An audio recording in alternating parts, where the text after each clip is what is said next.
मौन ही सच्चा उत्तर है। शब्द सिर्फ द्वार तक ले जा सकते हैं, लेकिन भीतर प्रवेश मौन से होता है। शब्द सीमित है, मौन असीम है। तुम्हें लगता है कि उत्तर किताबों में मिलेगा, शास्त्रों में मिलेगा, किसी गुरु के प्रवचन में मिलेगा, लेकिन सच्चा उत्तर न किताब में है न किसी के शब्दों में। वह उत्तर तुम्हारे भीतर छिपा है, और उस भीतर तक जाने का एक ही रास्ता है, मौन। मन हमेशा शोर करता है, विचार लगातार चलते रहते हैं। सुबह से रात तक मन कोई ना कोई कहानी बुनता रहता है, कभी अतीत की, कभी भविष्य की।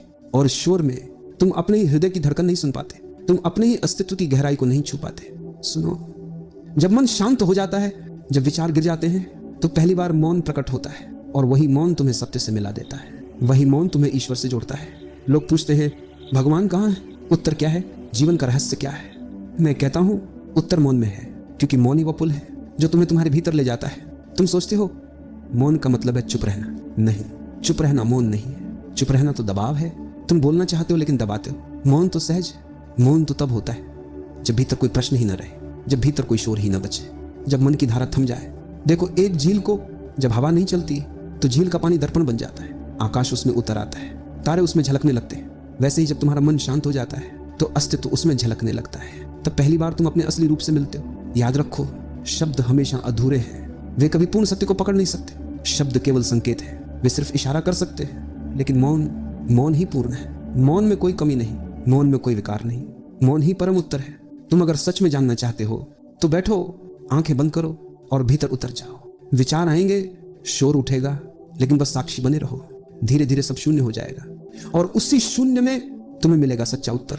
मैं तुम्हें मौन का स्वाद चखने को कहता हूं, क्योंकि मौन में जो जाना जाता है वो शब्दों से परे है। वह सिर्फ अनुभव है, और वही अनुभव मुक्ति है। मौन कोई साधना नहीं है, मौन तुम्हारा स्वभाव है। तुम्हें मौन पाना नहीं है, तुम्हें सिर्फ शोर हटाना है। जब घर में बहुत शोर हो तो तुम बाहर भाग जाते हो, लेकिन जब भीतर शोर हो तो कहां जाओगे? बाहर भाग कर भी तुम्हारा मन तुम्हारे साथ है, वह तुम्हें कहीं चैन से बैठने नहीं देगा। यही कारण है कि लोग मंदिरों में भी बेचैन रहते हैं। वहां भी उनकी आंखें इधर उधर देखती हैं, विचार चलते रहते हैं। वे प्रार्थना में भी मौन को नहीं छू पाते। मौन कोई वस्तु नहीं कि उसे खोज कर पालो। मौन तो पहले से ही तुम्हारे भीतर है। तुम्हें सिर्फ विचारों की परतें हटानी है। जैसे कोई दीपक है और उस पर धूल जम गई है। दीपक बुझा नहीं है, बस धूल हटानी है।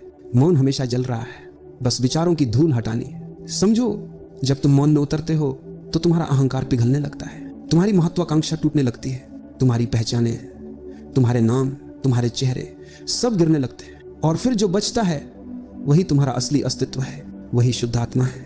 मौन डराता है, क्योंकि मौन में तुम्हें अकेला होना पड़ता है, और लोग अकेले होने से डरते हैं। लेकिन सच यह है कि मौन में अकेलापन नहीं है। मौन में तुम्हें पूरी सृष्टि का साथ मिलता है। मौन में तुम पाते हो कि तुम और ब्रह्मांड अलग नहीं, तुम लहर हो, सागर हो, आकाश हो। याद रखो, शब्द तुम्हें केवल दूर तक ले जाएंगे, लेकिन मौन वहीं ले जाएगा जहां तुम हमेशा से थे। मौन तुम्हें घर लौटाता है। जब कोई प्रश्न तुम्हें सताए तो शब्दों में मत उलझो, शब्द केवल और प्रश्न पैदा करेंगे। बस मौन में जाओ, उत्तर अपने आप खड़ा हो जाएगा, और वह उत्तर तुम्हारा होगा, किसी और का नहीं। क्योंकि सच्चा उत्तर उद्धार नहीं होता, सच्चा उत्तर भीतर से जन्म लेता है। मैं तुमसे कहता हूं, अगर तुम जीवन का रहस्य जानना चाहते हो, अगर तुम ईश्वर से मिलना चाहते हो, अगर तुम प्रेम के गहरे स्रोत को पाना चाहते हो, तो मौन में उतर जाओ। यही ध्यान का द्वार है, यही समाधि का द्वार है, यही मुक्ति का द्वार है। मौन में बैठोगे, कुछ मत करो, बस होने दो, और देखो कैसे धीरे धीरे तुम्हारे भीतर संगीत बजने लगता है, कैसे धीरे धीरे तुम्हें लगता है कि सारा ब्रह्मांड तुम्हारे भीतर गा रहा है। मौन ही सच्चा उत्तर है, बाकी सब शब्द सिर्फ संकेत है।